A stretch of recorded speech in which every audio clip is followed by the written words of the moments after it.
Welcome to another episode of Matawan. I'm your host, Matawguho Jaime Paterno de Laza. Our show is about Filipino martial arts, so that I'm a Filipino martial art instructor. I will teach you different kinds of martial arts in our show. And I will present different martial artists and instructors so that you can learn properly how to defend yourself, how to do proper exercise, and how to you survive in the streets. We have a special guest for today. They are the host of Karateng Garahe. They have their own podcast, YouTube and Facebook. They are featuring different karate movements so that it will be practical in the streets. So we're here with Henry and Hubert Posadas. Henry, Hubert, welcome to the show. Hello, thank you for inviting us. Yeah. So what is Karateng Garahe, your show about?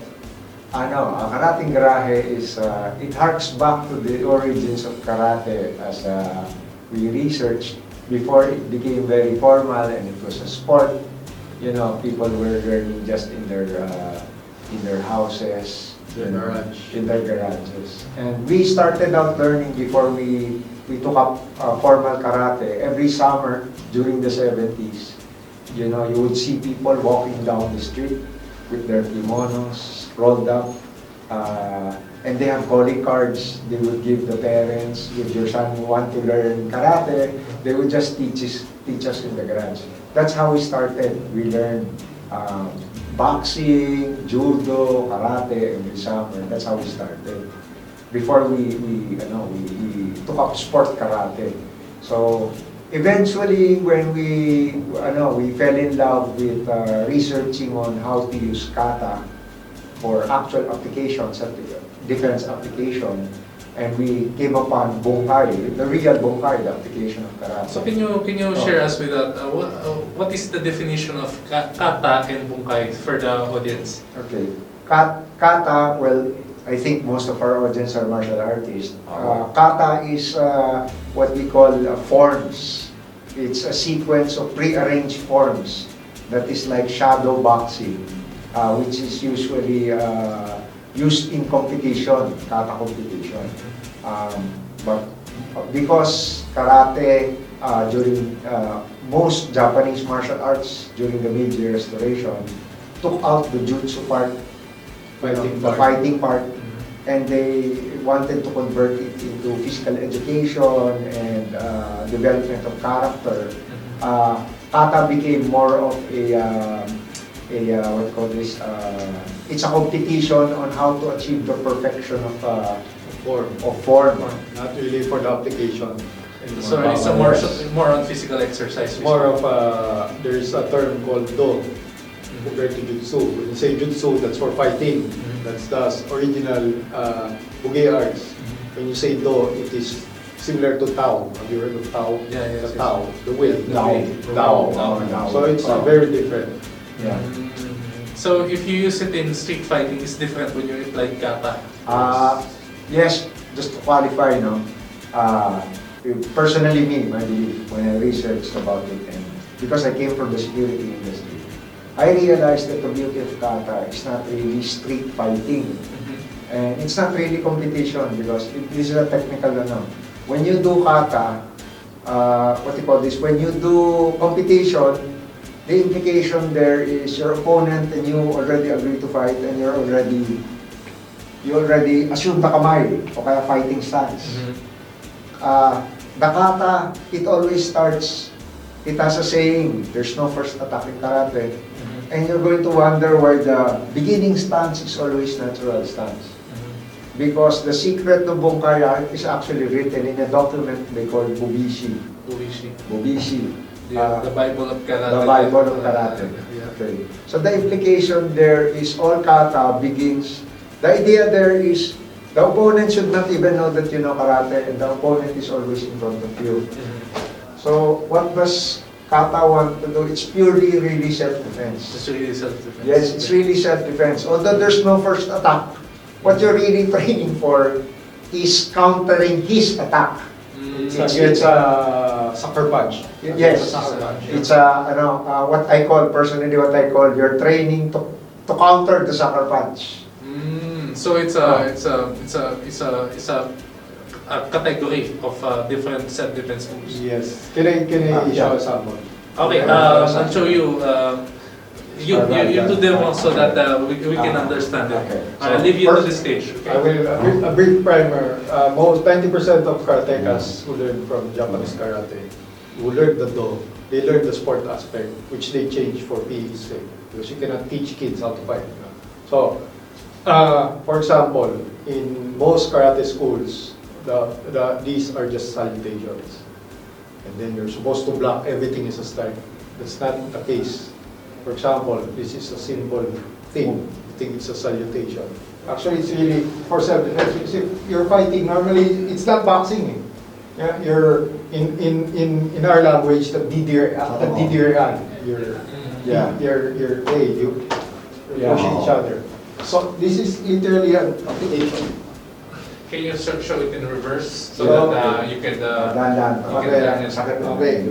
So, the arm here, so that if he's gonna punch or if he's just trying to talk to you, push you, trying to, you just put the in it. See? Here. So it's breaking. So this is same thing. The same thing. Same thing. What they did, if you're going to see the same pattern with the Chinese, the Japanese, and even the Filipino, they're mostly in Oriental arts. When you're doing kata, the presupposition there is somebody might see. Yeah. Somebody might see. So I'm doing the kata. It does several things. One thing, if you do kata for competition, the difference is in competition you want to project. This is when we were doing competition before, you were doing movements like let's say it's similar to it's projection, large shout, and the idea is showing to people. But when you're doing real kata for before the application, when you're doing kata for training your internal for self-defense, your limbic system, you will see the Okinawans when they do the kata. Look at them, their perception is actually they're feeling their body. There's not so much projection. Some styles, you think some styles you think that they're weak, but they're actually more powerful. So that's one thing. You're training your limits and how to use your internals. Okay. So when you see it outside, you don't understand it. So you're going to think, okay, this is the block, this is the punch. Or when you see externally, you're doing the movement, you're going to see, this is the block, this is the punch. Okay.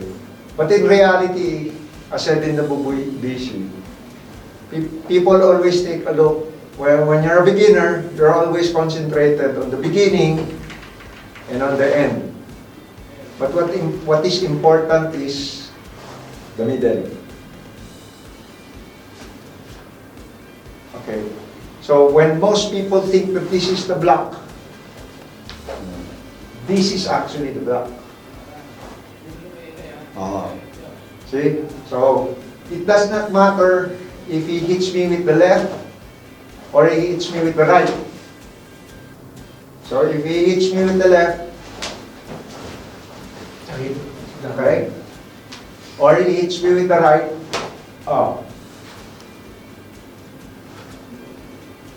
okay, so then you break down the movement. You set the limits. Why is the middle important? Why in all the block you're always in the middle?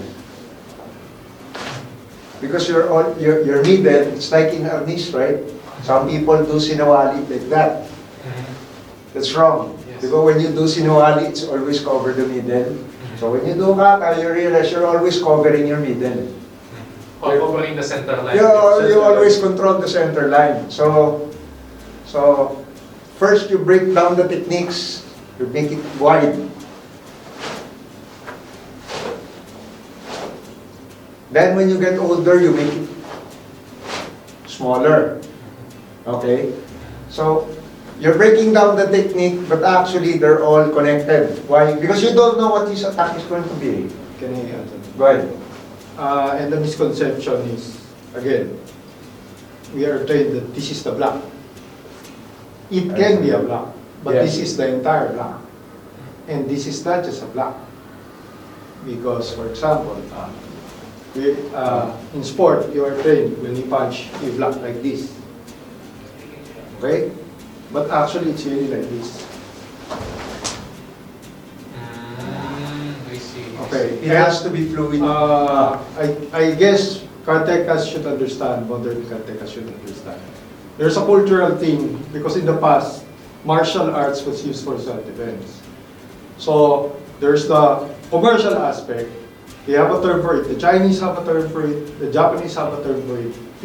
Some Filipino administrators do it also. They don't have a term for it. But there's something you show to the public, Yeah. and then there's something you hide. You hide it Usually, for- because all techniques have counters, so you hide the actual technique. Now, there's a whole technology that you have to use when converting kata for self-defense application. Because the theory, I think, is right. I think what McCarthy said, that it all began, if you're in Okinawa, you learn first all the techniques.